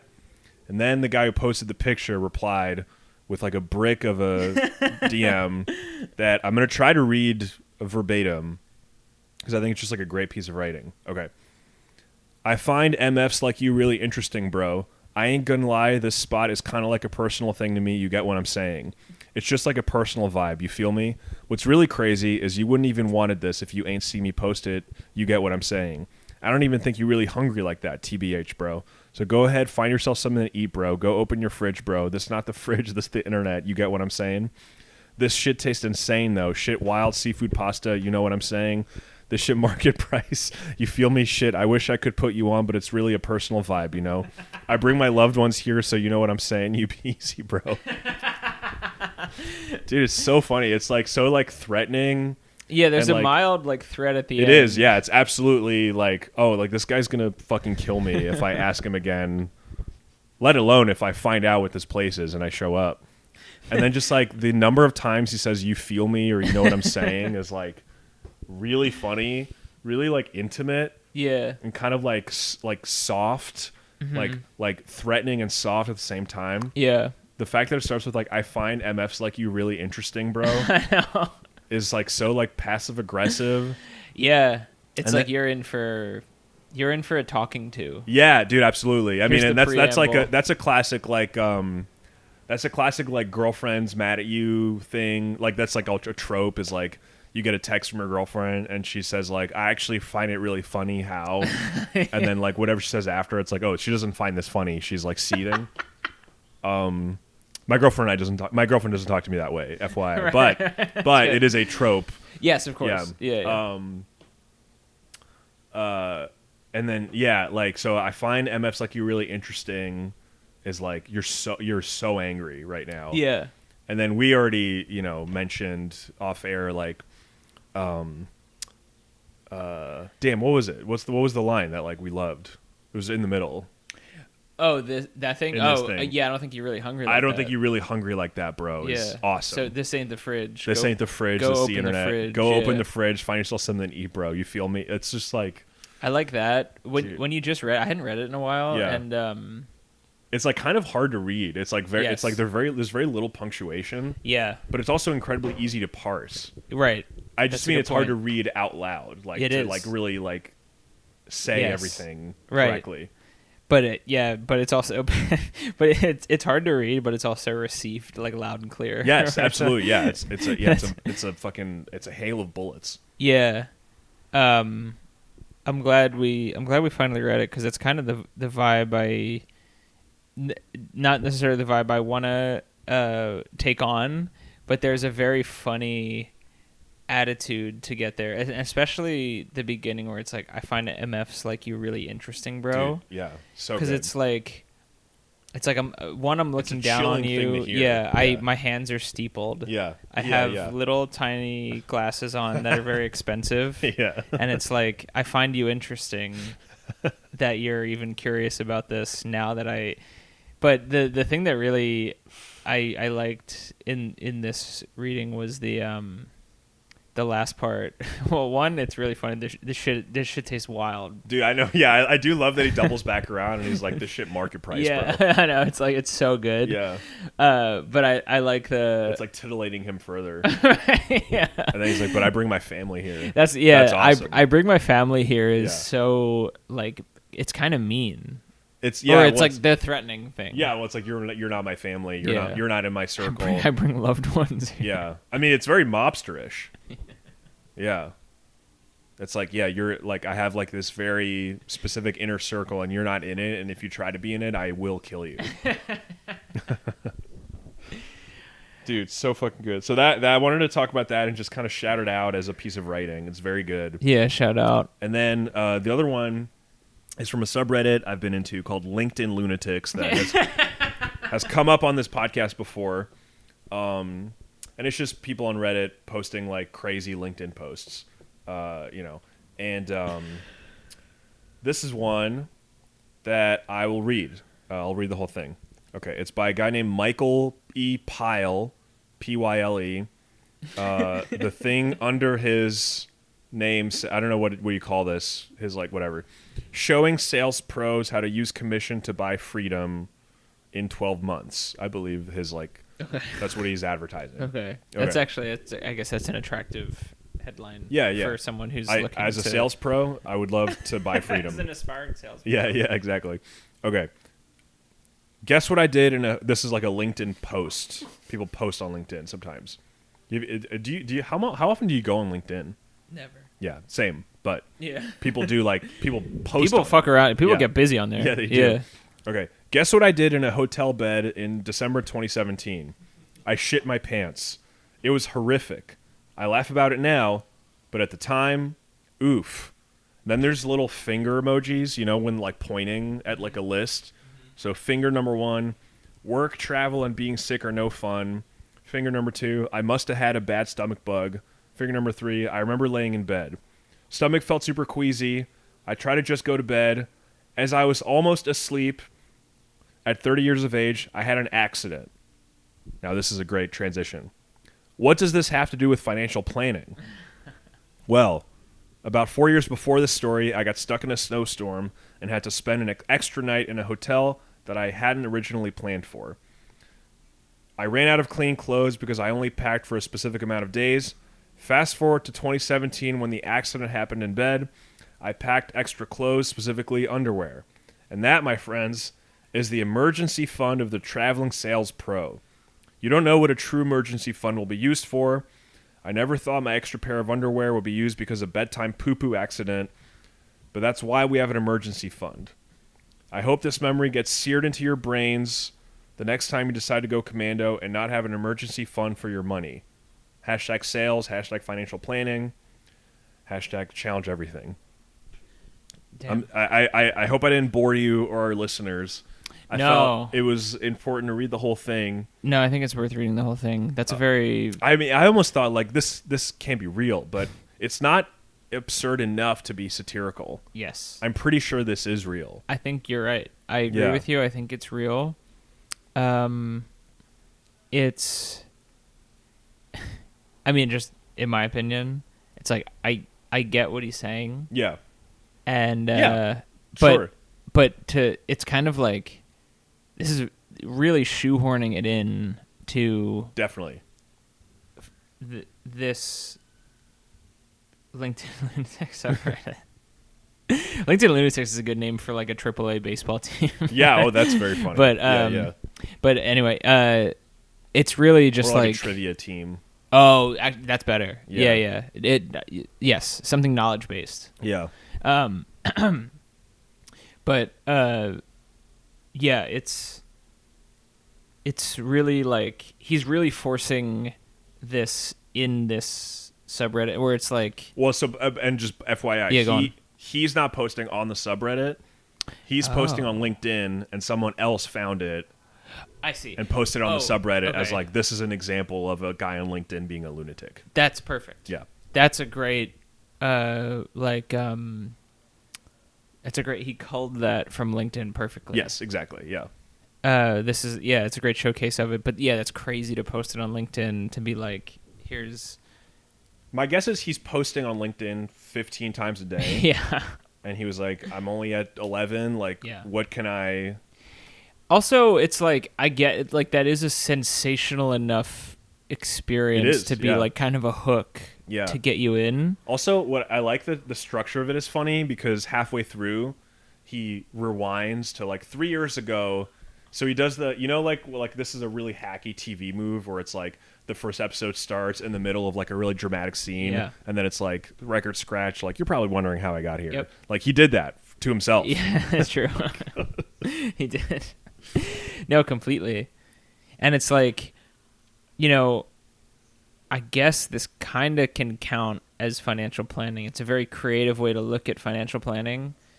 But as a way to advertise I don't even know. It's like, I'm kind of lost on what he's advertising. It's like, I kind of, absolutely. It's I think he's lost on it too. Yeah. It's like, I mean, I think this is an over poster. The idea is you should have money saved, and the metaphor is that he had extra underwear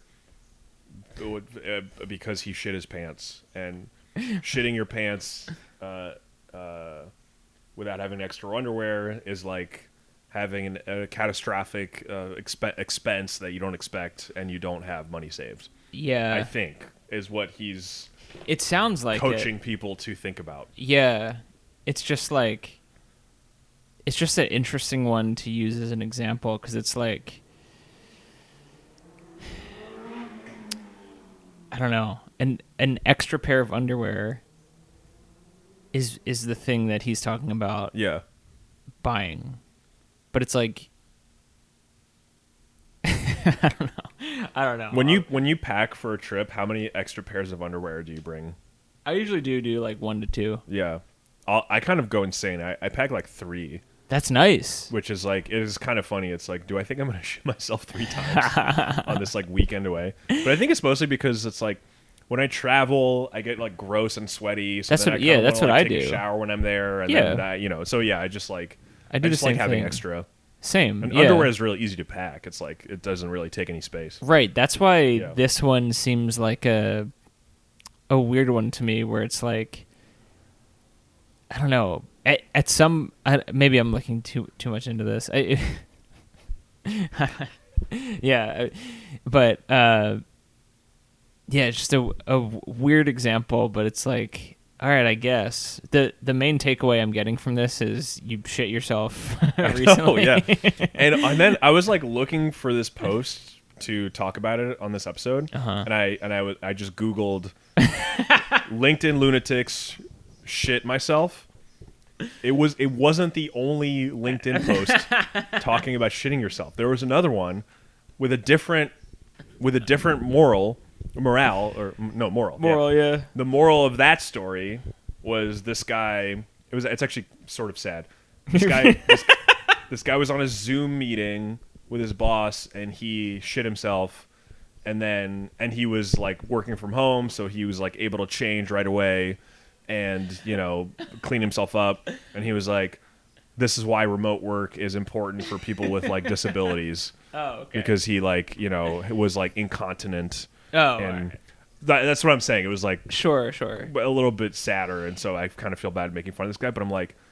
Dude, if he's truly... Dude, like, why are people posting about shitting their pants on LinkedIn as, an advertisement for their business acumen? I know, man. It's like... These are not two things I want to have in mind when I'm thinking about working with you. Yeah, totally. And I think my diagnosis of this would be that I think business people at the moment are obsessed with like quote unquote storytelling as a technique. Yes. And like a thing to get good at. There's this guy on Twitter that I saw go viral a while ago. And he was just talking about story in the most depressing way. He was like, and it literally, I think he makes money from coaching clients on how to improve their storytelling techniques in order to be more effective in sales. And he was like, I keep a spreadsheet of all the things that happen to me how they might be used as stories and what the like takeaways are from, it's just this very like quantified. Yeah. I mean, and it's like akin to, I mean, it's kind of like, Robert McKee, the like the screenplay guru type. Mm-hmm.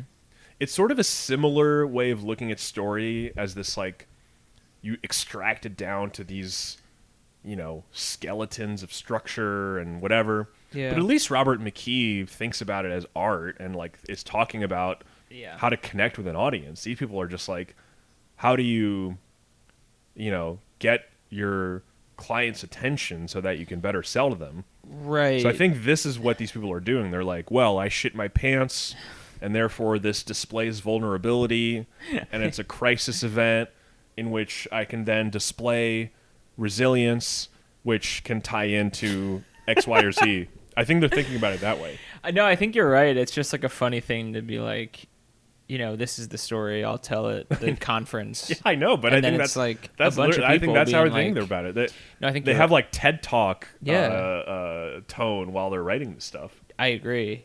I think it's like a combination of that, and it, an extension of it would be like my personal LinkedIn page. Like it's like essentially a social media thing, right? Where it's like I'm producing this, I'm selling myself because whatever I do, I'm a coach or whatever, and it's like I need to.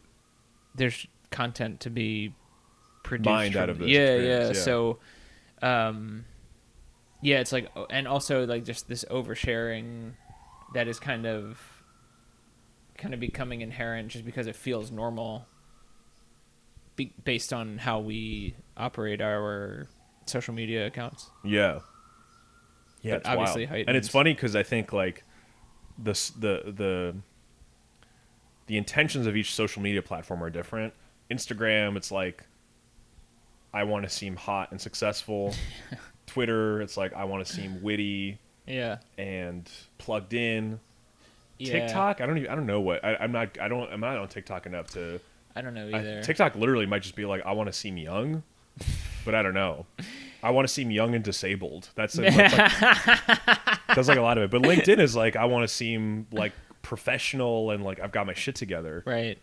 And this is a very funny way to try and signal that. It's true. That's an interesting mix because it's like LinkedIn was never supposed to be like these other social media. I mean, it's not even necessarily social media. It's professional media. Exactly. Yes. But it does have a news feed that people can post on. And I know. And I think, just with the rise of like how popular it is for other people to quote unquote like, build their brand on like an Instagram or TikTok or something. Yeah. It's like, well, LinkedIn is essentially the same, it's like we can just do that here. Dude, do you think we could start doing that on the Venmo newsfeed? That's actually a nice untapped. We should start that. It's like I'll Venmo you like a penny and then and I'll make it public and then like in the description of it, just do like a long ass post and see if that's pretty funny. That's making me laugh. This could be another kind of direction we go in. Okay. Can we move on to word of the week? Yeah. Or do you have anything else you want to say about these? No, I'm good. Okay. So word of the week. Okay. You know what I'm gonna do? So I have two things on here. Mm-hmm. I'm gonna go with corporate language first because we've talked about this a lot. Mm-hmm. The different. Nonsense that, boardroom talk. Right. So a lot of my close friends that I went to high school with have corporate jobs. Yeah.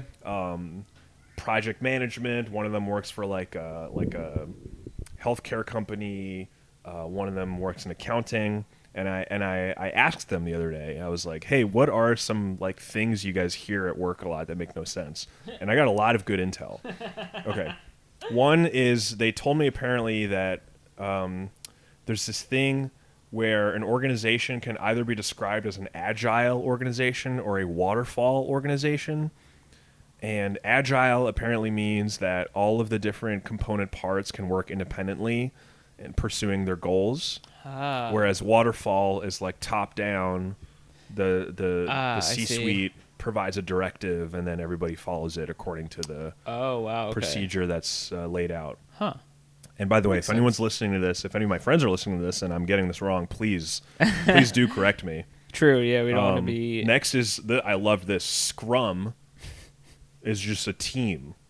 Like the team of people that you're working with on a specific thing. People call it a Scrum. And then you can have a Scrum leader. Okay. Yo, I've seen Scrum Master before. Scrum, that's what it is, Scrum Master. Scrum Master is crazy. Yeah, that is nuts. Do you have Scrums at your work? No. Yeah. I've just seen it, somebody I don't know. I've just seen it somewhere. A Scrum Master is insane, and Scrum is very funny because isn't that like a rugby term? Yeah, it's just so funny to think like just like a group of people messaging each other in Slack. It's like, no, yeah, we're like Australian rugby players. Like, yeah, why do you need to do this? I know, yeah. Then knowledge transfer. This is great. That's just a really good one. When you are teaching somebody something, it's known as a knowledge transfer or a KT. And then last one, they just told me when it's like when there's a lot of stuff you have to catch up with, they'll call it drinking from the fire hose. I've heard that one before. And that's not even like business stuff. That's just like a metaphor. Sure. But it is funny to think like how often it's used in that context where it's just like you have to like read a lot of emails. It's right. Like, I know. Drinking from the fire hose. Yeah. Yeah. It's so dramatic. Yeah, true. I know. I loved that. I really appreciated my friends for. Yeah, thank you for sharing these. I think I'm going to use knowledge transfer for sure. Yeah, I'm excited to use these in the board meetings that I attend. Agile and waterfall, I think I still struggle to understand. I mean, I like conceptually understand the difference, but I would have a hard time being like, this company is an agile organization or this one's a waterfall. And I also don't even know if you use this to mean like different companies or like different sections of one company. It's like, dude, we were getting deep in like project management, lingo, and it's like I just had no idea this stuff was so fucking complicated. I know. It seems like they're making it more complicated. I think so. I mean, that's what all my friends felt. They were like, all of this language is completely useless, but you just kind of learn how to like speak it so that you can seem competent and like you're like, kind of using the, I don't know. You're like culturally adapting to the norms of the place you're in. Right. Code switching, as people say. Yeah, okay. Fair. So I love that. Scrum Master. Scrum Master is a wild. Yeah, that's really good. I don't know how I would use that. I struggle to think how I would use that. Scrum, I mean, I guess it's like if I'm like hanging out with my friends and then like whoever the person who's like in charge of like ordering food, they're like the Scrum Master. I guess. Yeah. That's a good, that works. Yeah. So that was the first thing I wanted to bring up. Do you have any you have any insights about these are there any more corporate language things that you like have thought of recently that we're missing? That I think we're going to keep like an active list. Yeah, we should keep an active list, but nothing off the top of my head at the moment. Oh, you know what I like? Lead. Okay. As like a sale or a prospective customer or whatever, yeah, like a lead. Yeah, I think you can use that in so many different ways. That's a good point. Yeah, you can. That's a versatile one. Versatile also is good. True. You didn't mean it that way, but I just think it's a versatile. Wait, how else would? Dude, like any potential listener to this podcast is a lead. Any audience member if I'm performing, any person who seems like they're about to laugh, they're a potential lead. That would be that's a any girl that if you're single and you match with somebody on a dating app. That's a lead. Yeah, I guess so. Yeah. Yeah. So I guess I think like, and also, I mean, this is back to my like fucking digital marketing days. Converting a lead. Oh, wow. I have converted. Yes. How many conversions did you get? Yeah, conversion rate. My conversions are down. Uh-huh. Yeah, and you do some like, some math to. Yeah. Here's the rate on my conversions. Yeah. Here's the rate on conversions. Conversion rate. No, that was big. Conversion rate. And the other, God, what was the other one? I use this all the fucking time. I'm like so happy I forgot it because it was literally, I mean, it was all I just at the front of your brain all the time. Yeah. Those were the most, whatever acronym that was, were like the most hit keys on my keyboard. Like they had like a different color. Yeah, absolutely. Yeah, that key's a little bit like shinier. Exactly. Yeah. Okay, so next, and this is very important to me to talk about this. Getting the ick. What do you think of this phrase? I mean, I think it's like annoying. Yeah. It's like what does it mean to you? Let's define it. So it means like turned off or gross. It's like a combination. It's like turned off, grossed out. Yeah. You become uninterested. Yes. In a person in kind of a sudden way. Yes. Yeah. Which is interesting because it's like this is kind of. It's like of the same type as these corporate words, but it's just for a different subsect of people. Oh, that's funny. You think like it's the same type? Like, what well, do it's you kind of mean? like I'm making up this extra phrase. Oh, sure. Yes. As opposed to just be like, the thing this person did, I found like objectionable. Yeah. And it made me not want to talk to them anymore. Yeah. But it gave me the ick because it's like it's a little bit trendier. Yeah, it's interesting. It is. Yeah, it's creating jargon, or it's creating like a new type of word for something that's already exists or is already familiar. To me, it's so different from the corporate speak because corporate speak is artificially trying to make stuff sound more technical, right, or more adult, or more grown up, or whatever. Getting the ick is like fucking baby talk. Yeah, I know. It's like people in their 30s. Being like, I was on a date with them, and the way they adjusted themselves in their seat gave me the ick. Right. Do you know the origin of this, by the way? Because I actually don't. I don't know where it came from. Either. There's a part of me that wonders if it came from the Red Scare podcast and all those chicks who like, because I think there's some weird association with like them talking about like being on a date with a guy who started crying, and then the weakness that he's displayed gave her the ick, and then whatever. That's funny. That there's like something there that I wonder if that's where it came from. Yeah. But yeah, I hate it. It's baby talk. Also, it's like not even just the way it sounds, but like the feeling that it describes is incredibly immature. Right. Because there are many things in life that are unpleasant. Yeah. And sometimes people you love behave in ways that you don't like, but then you get over it.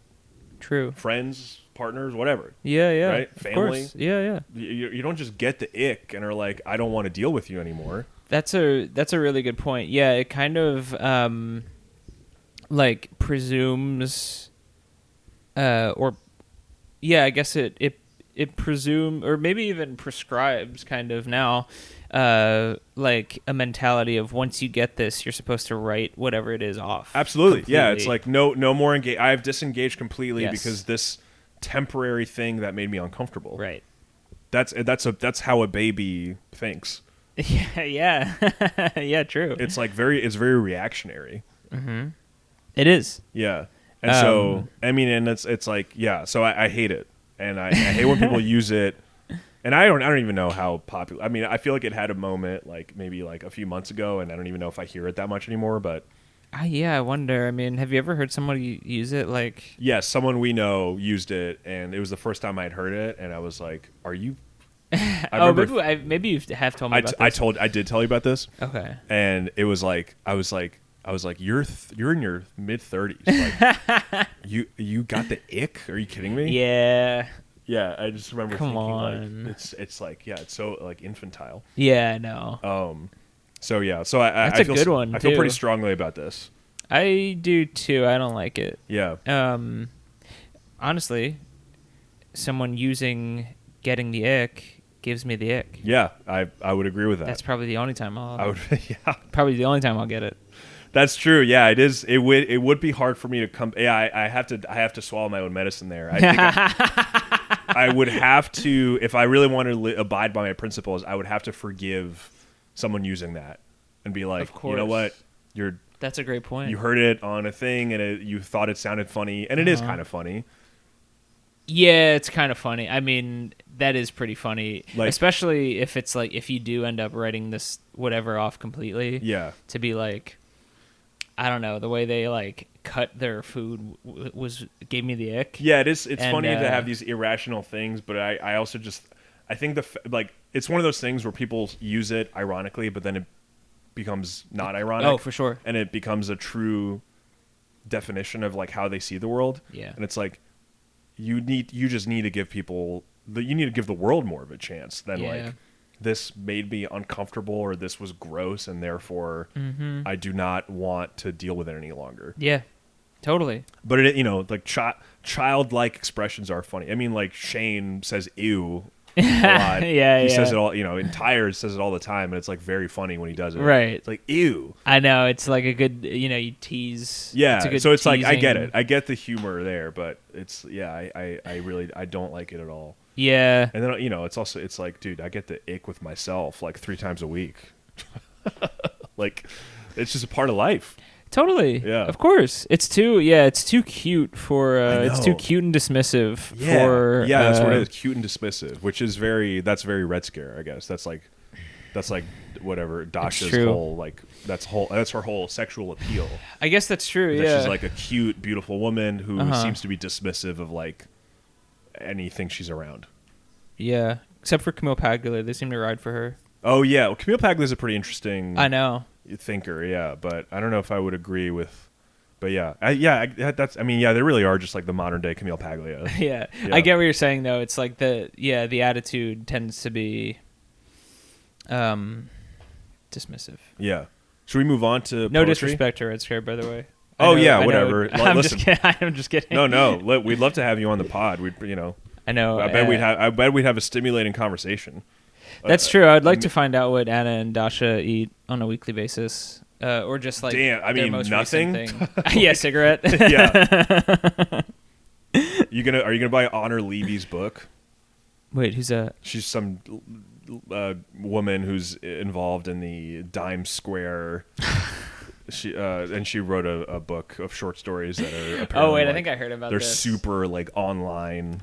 I think I heard about this, and I think the thing I read online was like, it's an interview with them about how they finally are getting a book published, and it's like, yo, I know, yeah, whatever. I may. I'll read it. I don't think I'll buy it because I don't want to contribute to her book sales, but I may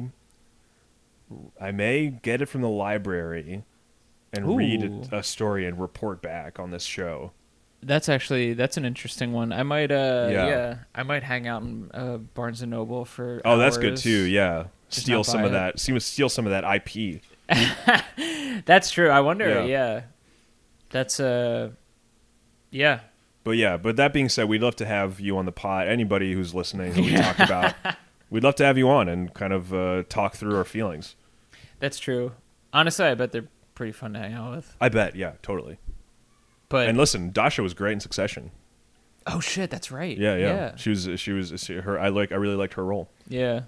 Can we move on to poetry? Yeah, of course. This is called Everything That Ever Was. It's by Tracy Smith, who was the poet laureate of the U.S. between 2017 and 2019.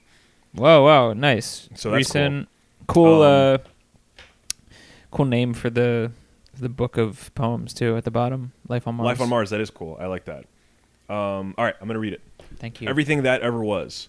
Like a wide wake rippling infinitely into the distance, everything that ever was still is, somewhere, floating near the surface, nursing its hunger for you and me, and the now we've named and made a place of. Like groundswell, sometimes it surges up, claiming a little piece of where we stand. Like the wind the rains ride in on, it sweeps across the leaves, pushing in past the windows we didn't slam quickly enough. Dark water it will take days to drain. It surprised us last night in my sleep, brought food, a gift, stood squarely there between us, while your eyes danced toward mine, and my hands sat working a thread in my lap. Up close, it was so thin, and when finally you reached for me, it backed away, bereft but not vanquished. Today, whatever it was seemed slight, a trail of cloud rising up like smoke. And the trees that watch as I write sway in the breeze, as if all that stirs under the soil is a little tickle of knowledge the great blind roots will tease through and push eventually past. That is Everything That Ever Was by Tracy Smith. Do you have any instincts about this poem? Any immediate thoughts? Initially, I like it. Initially, you like it, yeah. Not like initially in the beginning, but then did Right, your first thing. No, like just Yeah. first like First reaction, you like it. I enjoyed reading it. The subject or like topic, I guess, Yeah. is like worth reflecting on. Yeah, I like it too. I think I feel the same way. I think I like it's like I like the first half, and then in the middle there's a part that I kind of like bump on, and then I like the end. So yeah. I like I think the thing that I bump on, I don't know why, but the part where it's like, it stood squarely between us while your eyes danced toward mine and my hands sat working a thread in my lap. I don't know why, but that like scene, making it a scene somehow. I don't like your eyes dancing toward mine. That feels a little bit cliche, I suppose. Yeah. Yeah, I agree that. I'm sorry. Go on. I didn't mean to interrupt. No, not at all. I mean, I'm like working out my thoughts about it. I mean, I think the idea, and as far as I understand, it's like, I guess it's like, what's the poem about? Okay, everything your history, or the history of like matter, maybe, or people's personal history. It's like, it's always present in the life that you live, and sometimes it kind of weighs on people in a way that overwhelms their day-to-day experience, and then it presents this scene between two people where that history is present, but it's not that strong, and it kind of dissipates. Right. But then it ends with like, the trees that watch as I write sway in the breeze, as if all that stirs under the soil is a little tickle of knowledge. I really like the last two stanzas, but I don't totally understand them. Yeah, I agree. They're like pretty in terms of like their description. Yeah, the imagery's cool. The right. language is clear and strong. But yeah, it's like kind of just reiterating it in different, which is fine. It's just like, I know, and then, but yeah, I agree. It's like the beginning I really like, and that just as an idea in terms of like just a constant kind of like presence somewhere in the wider, continuum of like, I guess just things that happened. Yeah. It is cool to think of. It is cool to think about. Yeah, that's absolutely. interesting. And then I agree with you that I'm kind of the same way. Like when it gets into a specific instance of that kind of coming up for someone, it just doesn't really affect me as much. Like maybe that example just isn't like as like resonant for me. Yeah, and maybe it's because it's not specific enough. Where it's like, all right, like you're getting super abstract, and then suddenly you like zoom in to this like instance between you and another person, and all I know is that your eyes danced toward mine, and then I was working a thread in my lap, and then you reached for me and it backed away. Mm-hmm. And I guess it's like, but I don't know why. Why wasn't it strong enough to overwhelm this moment? Yeah. Maybe the point it's making is that interpersonal relations, no matter what the context, can be strong enough to overcome this weight of past experience and history and whatever, being and matter. Yeah. I think it could be that, or maybe it's like, maybe this description of this one instance that the narrator like went through, like maybe, and I guess this is kind of like a perhaps a cop out, but it's like this this instance, like the description of it and everything, kind of like is like lacking something because maybe the actual event was like not completely like it was so fleeting that you didn't get enough in order to like fully relay it. Maybe, yeah. But you mean the event between these two people? Yeah, but that's kind of like, I think that's kind of going too far. I think it just happens that it's like, it could be more specific, but it's just not.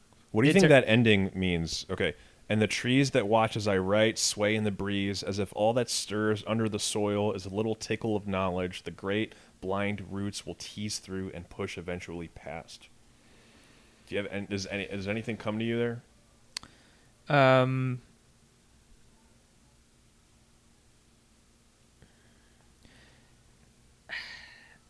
mean, I guess it's like,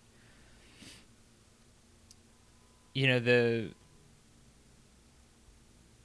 whatever is currently going on like above ground.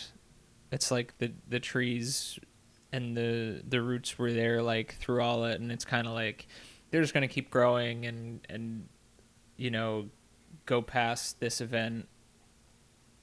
I don't know. Yeah. And so the roots are like representing everything that ever was, I guess. Yeah, it's kind of like that's more like the timekeeper than anything. Yeah. Or like kind of the baseline where it's like all this stuff is whatever this person's describing. It's like it'll happen. It'll be in like recent memory, or like the it will be an event that happened in this like universe. But I guess I'm trying to say like, the trees are just going to be there through all of it. And it's like, I love the idea of like the great blind roots. That is cool. Yeah. It's cool to think about.